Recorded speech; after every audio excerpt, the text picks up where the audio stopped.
Guys welcome back. कैसे हैं आप सब? I hope you are doing well. हम लोगों ने आर्टिकल का जो फर्स्ट पार्ट वो देखा था। आज हम लोग आर्टिकल का सेकंड पार्ट देखने वाले हैं। ठीक है, so all this sessions are to end your grammatical confusions. ये आर्टिकल का पार्ट 2 है।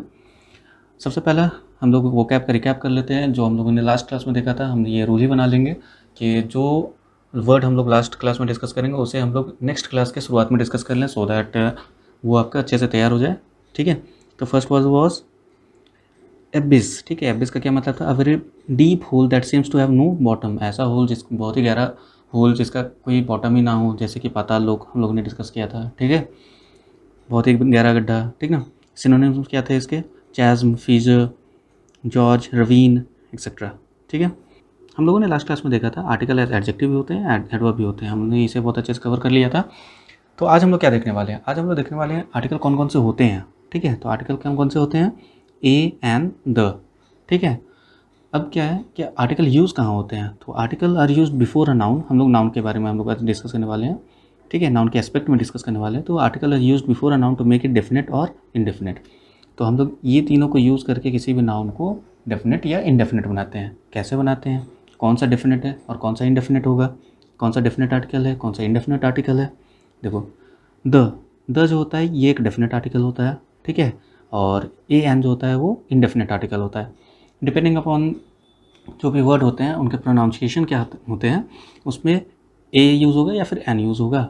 ठीक है, जो कि इनडेफिनेट है, और डेफिनेट के लिए हमेशा द ही यूज़ होता है। ठीक है, कुछ एग्जांपल्स देख लेते हैं। जैसे a beggar has stolen your shirt, this is the house in which I live. ये काफ़ी फेमिलियर एग्जांपल्स है, पहले भी मैंने यूज़ किया है इसे। ठीक है, तो देखो, अ beggar has stolen your shirt, इसका क्या मतलब हुआ कि कोई बेगर है, उसने आपका शर्ट को चुरा लिया।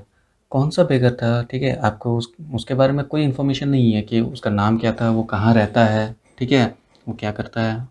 ठीक है, आपको उसके बारे में कोई इन्फॉर्मेशन नहीं है। तो जब भी इस तरह के इनडेफिनिट नाउन को हम लोग जब रिप्रेजेंट करते हैं तो उसके पहले हम लोग क्या लगाते हैं? अ लगाते हैं। तो अ लगाने से कोई भी नाउन जो होता है वो इनडेफिनिट हो जाता है। ठीक है, सिमिलरली यहाँ this is the house in which I live, ये वही घर है जिसमें मैं रहता हूँ।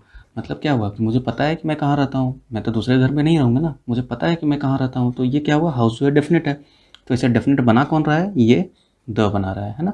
इसलिए ये जो द है ये डेफिनेट आर्टिकल है, और ये जो अ है that is an indefinite article. ठीक है, as we don't have any information about beggar like where he lives, what he does, इसलिए article a is used before the beggar, है ना। अ यूज़ हुआ ना, क्योंकि हमें उसके बारे में कोई इन्फॉर्मेशन नहीं है। ठीक है, दस A N R indefinite articles, इसी वजह से हम लोग इसे इनडेफिनेट आर्टिकल बोलते हैं, क्योंकि ये किसी भी नाउन को इनडेफिनेट बनाता है। ठीक है, आगे देखें। तो this is the house in which I live, article the is use before the noun house. House के पहले हम लोगों ने द को यूज़ किया। क्यों यूज़ किया? Because we know at least something about the house. उस हाउस के बारे में मुझे पता है ना, मुझे पता है कि मैं वहीं रहता था, है ना। ये वही घर है जिसमें मैं रहता हूँ या रहता था, है ना। तो जब भी हमें उसके बारे में कुछ पता है यानी कि वो डेफिनेट है। तो जब डेफिनेट होगा तो हमें क्या लगाना होगा? द लगाना होगा। Thus the is called a definite article as it makes a noun definite. हम लोगों ने देख लिया इसे। ठीक है, तब हमें पता क्या चल गया? द क्या होता है? ये एक डेफिनेट आर्टिकल होता है, और ए एन जो होता है वो इनडेफिनेट आर्टिकल होता है। कब ये यूज़ करना है, कब एन यूज़ करना है, इसे हम काफ़ी डिटेल में देखने वाले हैं। ठीक है, बहुत अच्छे से देखेंगे और बहुत अच्छे से आपको समझ में आएगा। और एक बार जब क्लियर हो जाएगा उसके बाद आपको इस बारे में कभी कन्फ्यूजन नहीं आने वाला है, ये बात की गारंटी है।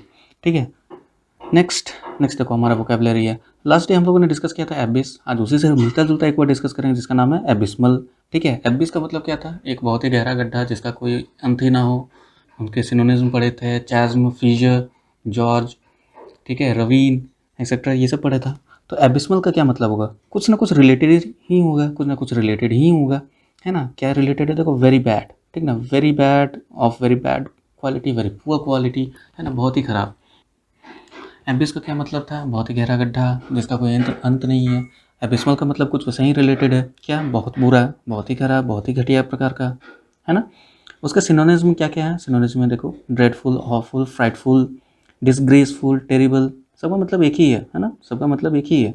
जैसे ड्रेडफुल, ऑफुल। ऑफुल जनरली लड़कियां क्या करती हैं, जब भी किसी बच्चे को देखती हैं तो बोलती हैं ओ कितना क्यूट है, कितना प्यारा है ना। बट अगर आप ये जो ओ है इसमें अगर आप फुल कर देते हो, ये ओ को कुछ ज़्यादा ही भर देते हो, ओ को फुल कर देते हो, तो क्या हो जाता है? वो ख़राब हो जाता है ना, वो डिसग्रेसफुल हो जाता है ना। ये जो लड़कियाँ करती हैं ना ओ, उसे अगर आप फुल कर देते हो तो क्या हो जाता है, वो ऑफुल हो जाता है। और ऑफुल कुछ ज़्यादा क्यूट, कुछ भी चीज़ ज़्यादा अच्छा नहीं होता है तो क्या हो जाता है, डिसग्रेसफुल हो जाता है, अच्छा नहीं लगता है ना। उसी तरह से फ्राइटफुल, टेरिबल, नाम से तो आप ऐसे समझ ही जा रहे हो, ठीक है। एंटोनिम्स नहीं देखने का रे बाबा, क्योंकि ज़्यादा वर्ड्स देखोगे कन्फ्यूज़ हो जाओगे। आगे बढ़ते हैं। अगर आप कुछ ऑफुल चीज़ को देखते हो, ठीक है, of very bad smell, very bad quality, very poor quality, ठीक है, तो कुछ इस तरह से आपका चेहरा बन जाएगा। अगर आप सपोज बहुत ही ख़राब चाय पी रहे हो, ठीक है। आई होप सो आप लोगों को सेशन अच्छा लगा होगा। अगर आपको सेशन अच्छा लगा तो प्लीज़ लाइक कीजिए, कमेंट कीजिए। अगर आप चैनल पे पहली बार आ रहे हो तो प्लीज़ सब्सक्राइब कर देना, शेयर कर देना अपने दोस्तों के साथ अगर आपने कुछ सीखा है, ठीक है। Save water, save tree, save earth and avoid single use of plastic, ठीक है। Thanks for watching. जय हिंद, जय भारत।